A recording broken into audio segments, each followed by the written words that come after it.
भरीव पावसामुळे कडधान्य पेरणीत वाढ.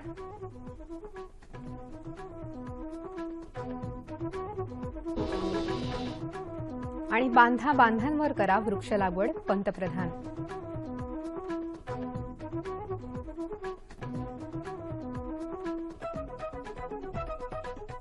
नमस्कार. कृषी वार्ता या बातमीपत्रात मी श्वेता सोपारकर आपलं स्वागत करते. आता पाहूयात कृषी विषयक सविस्तर वृत्त. नवी दिल्लीत नुकतीच देशाच्या आर्थिक नियोजनाबाबत नीती आयोगाची बैठक पंतप्रधानांच्या अध्यक्षतेखाली झाली. त्यात त्यांनी कृषी विकासासंदर्भात महत्त्वाच्या सूचना केल्या. देशाच्या आर्थिक व्यवस्थेतील कृषी क्षेत्राचा वाटा वाढला पाहिजे, त्यासाठी कृषी क्षेत्रात अद्ययावत तंत्रज्ञान आणून विविध सुधारणा करण्याची गरज आहे. तसंच कृषी बाजार व्यवस्थेतही सुधारणा करणं आवश्यक असल्याचं मत त्यांनी यावेळी व्यक्त केलं. अन्नधान्य साठवणुकीसाठी गोदामांची उभारणी, अतिरिक्त कृषी उत्पादनाची नासाडी टाळणं, अन्न प्रक्रिया उद्योगांची साखळी उभारणं आणि तज्ज्ञांची मदत घेऊन कृषी क्षेत्राच्या विकासासाठी 15 वर्षांचा आराखडा तयार करण्याच्या सूचनाही पंतप्रधानांनी यावेळी केल्या. राज्यांकडून मिळालेल्या माहितीनुसार चांगल्या पावसामुळे देशात आतापर्यंत एकूण 799.51 असून यावर्षी केंद्र सरकारला 20 दशलक्ष टन कडधान्य उत्पादन अपेक्षित आहे. अधिक उत्पादन झाल्यास डाळींच्या दरावर नियंत्रण येण्याची शक्यता सरकारकडून व्यक्त केली जात आहे. दिवसागणिक बदलणारं नवीन तंत्रज्ञान आणि कौशल्य वृद्धी ही नव्या जगाची बलस्थानं असून सामर्थ्यशाली भारतासाठी युवा वर्गानं त्याकडे विशेष लक्ष द्यावं, असं आवाहन पंतप्रधान नरेंद्र मोदी यांनी आकाशवाणीवरून प्रसारित झालेल्या मन की बात कार्यक्रमातून केलं आहे. नव्या तंत्रज्ञानाकडे पाठ फिरवल्यास आपण कालबाह्य होऊ आणि मागेच राहू, असंही ते यावेळी म्हणाले. त्याचप्रमाणे महाराष्ट्र सरकारच्या कोटीच्या कोटी वनीकरणाच्या उपक्रमाचं कौतुक त्यांनी जन आंदोलन असं केलं असून शेतकऱ्यांनी आपापल्या शेताच्या बांधांवर देखील वृक्ष लागवड करावी, असं आवाहन त्यांनी आपल्या भाषणातून केलं. नैसर्गिक संकटाला खचून न जाता आहे त्या परिस्थितीत नवे प्रयोग करत शेती करणाऱ्या जळगावातल्या शेतकऱ्यांनी केळीच्या आगारात हळदीची लागवड केली आणि यशस्वीरित्या त्याचं भरघोस उत्पन्नही मिळवलं. काल पांघरलेलं हे दृश्य आहे हळदीच्या पिकाचं.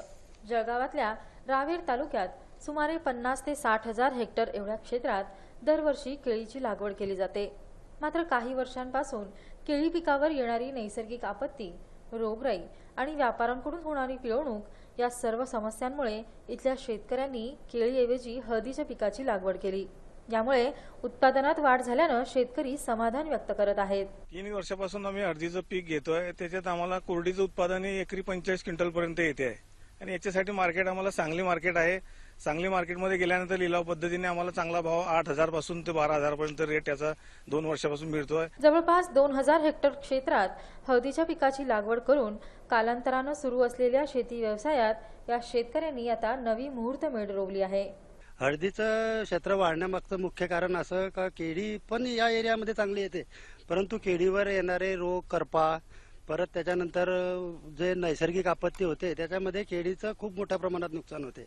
हळदीवरती असं कोणत्याही प्रकारच्या नैसर्गिक आपत्तीचं पाहिजे तसं इफेक्ट जाणून येत नाही. केळीला पर्याय म्हणून मसाला तसंच आरोग्यवर्धक, शिवाय कमी पाण्यात आणि रोगराईमुक्त अशा या हळदीच्या पिकाची यशस्वी लागवड करून काळनरू पीक पद्धतीत रावेर तालुक्यातल्या या प्रयोगशील शेतकऱ्यांचा हा प्रयोग नक्कीच कौतुकास्पद आहे. आता पाहूयात बाजारभाव.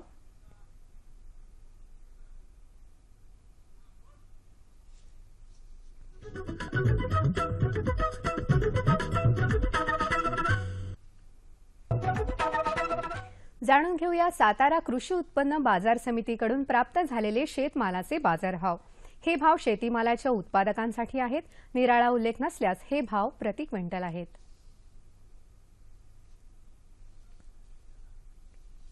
कांदा 1,700, बटाटा 2,000, 1,500, टोमॅटो 900, 600,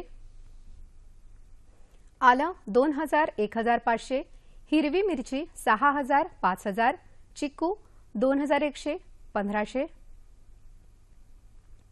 सफरचंद 3,000, 2,500, डाळिंब 4,000, 3,500, केळी 1,200, 1,000.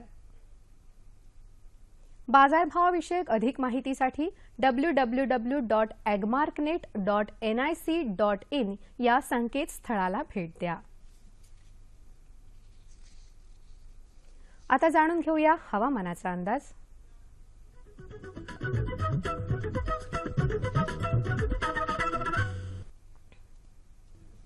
नमस्कार.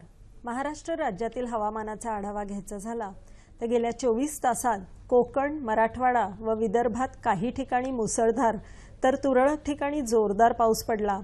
मध्य महाराष्ट्रात तुरळक ठिकाणी मुसळधार पाऊस पडला. कोकणात बहुतांश ठिकाणी, मध्य महाराष्ट्र व मराठवाड्यात बऱ्याच ठिकाणी तर विदर्भात काही ठिकाणी पाऊस पडला. पुढील 5 दिवसांचा हवामानाचा अंदाज असा आहे.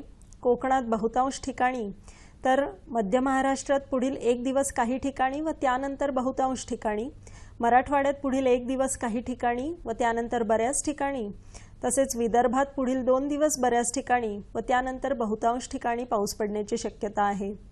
शेतकरी बंधूंना इशारा देण्यात आला आहे की विदर्भात पुढील 5 दिवस 1-2 ठिकाणी मुसळधार ते जोरदार पाऊस पडण्याची शक्यता आहे. तसेच मध्य महाराष्ट्रात दिनांक 2 ते 4 ऑगस्टपर्यंत 1-2 ठिकाणी मुसळधार पाऊस पडण्याची शक्यता आहे. कोकणात बहुतेक ठिकाणी वेलवर्गीय भाज्यांमध्ये वेल तयार झालेला आहे. त्यांना काठीचा आधार द्यावा व मातीचा भर द्यावा. भाजीपाला क्षेत्रामध्ये उगवलेल्या तणांची बेंडणी करावी. वेलवर्गीय भाजीपाला पिकांमध्ये भुरी किंवा केवडा रोगाचा प्रादुर्भाव आढळून आल्यास रोगग्रस्त पाने काढून नष्ट करावीत. डायथेनेम 45 बुरशीनाशकाची 25 ग्रॅम प्रति 10 लिटर पाणी या प्रमाणात 10 ते 15 दिवसांच्या अंतराने फवारणी करावी. मध्य महाराष्ट्रात ज्या ठिकाणी कपाशी 1 ते 1.5 महिन्याची झाली आहे त्या ठिकाणी फुलकिडे, मावा, तुडतुडे आणि पांढरी माशी या रस शोषणाऱ्या किडींचा प्रादुर्भाव दिसून येत आहे. या किडींच्या नियंत्रणाकरता 15 ग्रॅम ॲसिफेट अधिक 3 मिलीलिटर इमिडाक्लोप्रिड प्रति 10 लिटर पाण्यात मिसळून हातपंपाने फवारणी करावी. मराठवाडा विभागात संत्र बागांमधील पावसाच्या अतिरिक्त पाण्याचा निचरा होत आहे याकडे लक्ष द्यावे. निचरा व्यवस्थित होत नसल्यास खोदलेल्या चराची दुरुस्ती करावी. साचलेले पाणी चराद्वारे बागेबाहेर काढावे. सध्या बहुतांश चिकू बागा फुले लागणे व फुलधारणा, फळधारणा या अवस्थेत आहेत. फूल व फळधारणा वाढावी यासाठी फळधारणा काळात जिब्रेलिक ॲसिड 50 ते 100 ppm या प्रमाणात फवारणी करावी.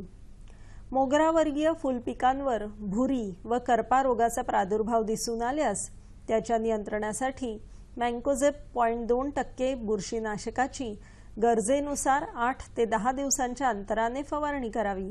धन्यवाद. याबरोबरच आजच्या कृषी वार्ता संपल्या. पुन्हा भेटूया पुढील कृषी वार्तामध्ये. तोपर्यंत नमस्कार.